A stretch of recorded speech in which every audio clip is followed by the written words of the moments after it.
but that's going to look really bad for her. She's not running with the same coronation idea that the Democrats had as last time.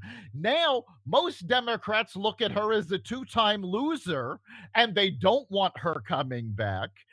I love the fact that in her statements recently, all of a sudden she's going back to Bill's idea of being a centrist, where Yes. the last time she was kowtowing to the left, same as Bernie Sanders.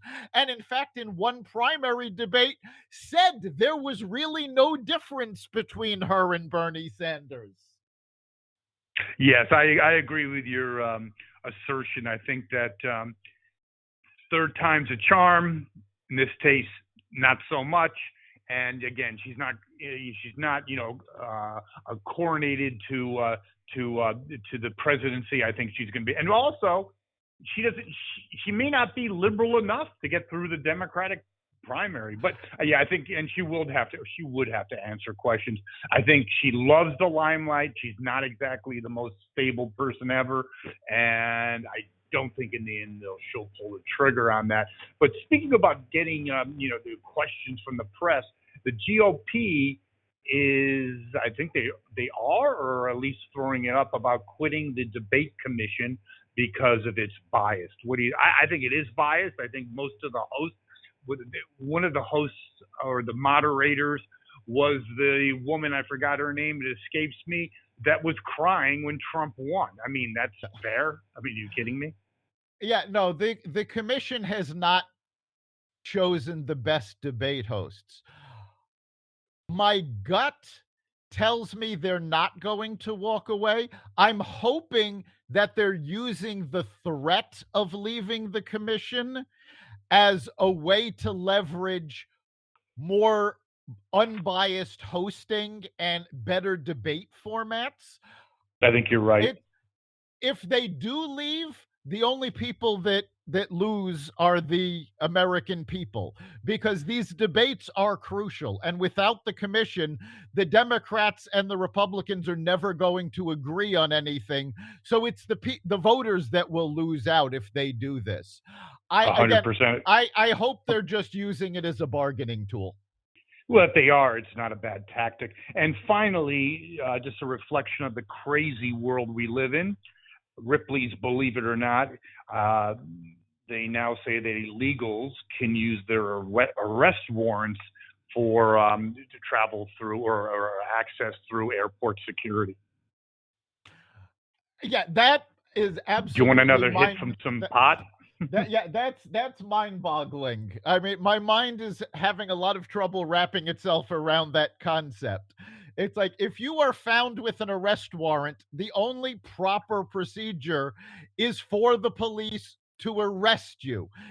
TSA, whatever and we've had this over and over again, where local police have refused to help ICE get these warrants filled. But it is absolutely ridiculous that would be considered a form of identification. But isn't it the end result of uber wokeism? Well, yeah, it's the same thing that's going on in Washington, D.C. right now, where they want you to have ID that proves you're vaccinated, but they're against you showing photo ID to vote.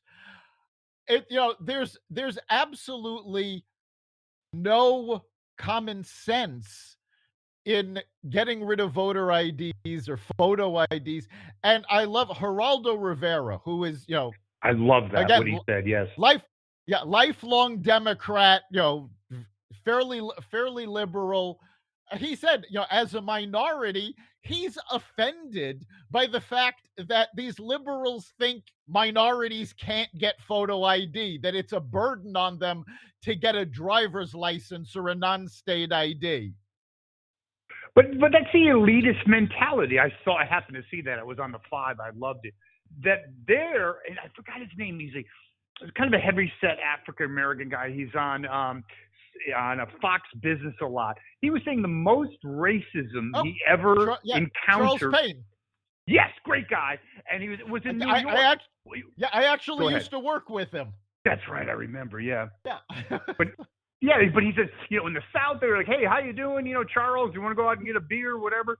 And in New York is like all this like fake empathy, but basically saying, you're really, I know you're not as good as me, but yeah, you've had it tough. So basically the perception or the belief that, that I need to help you because you're some way not as good as me. That's racism any way you want to slice it. Absolutely. I mean, if you believe a minority cannot succeed without your help, that is racist. Plain Yes, and and I also simple. believe I agree with Geraldo. If and that's an elitist mentality and that is racist, that blacks and Hispanics don't have the capacity to produce an ID or don't have one. I bet you 95% of minorities have some form of legitimate ID. At So least, much, almost the same, think probably the think same about it. amount as white people. What? I mean, think about it. In most of the country, you can't buy cold medicine without a photo ID. A lot of them picking up prescriptions, you need a photo ID. You're telling me minorities never get sick? They never, I mean, alcohol, Yeah, it's a you want. convoluted logic, and it is racial bias because if you went up to 100 African Americans or Hispanics, like I said, 99%, they'd have just the same percentage of white people that have identification. Yes. Dr. Lopkin, great edition of the Carnivore Radio today. And we did withhold it till Thursday because we had to see our esteemed president in action. And I think that was a very good decision because it did not disappoint, did it? No, it did not disappoint. Well, thank you, Dr. Lockton. Thank our listeners, and we can be heard at many venues, can't we?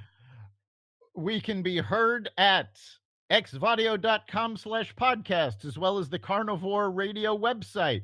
We're on Apple Podcasts, Google Podcasts, Spotify, iHeartRadio, Stitcher, Amazon Music, Audible, and wherever you find podcasts.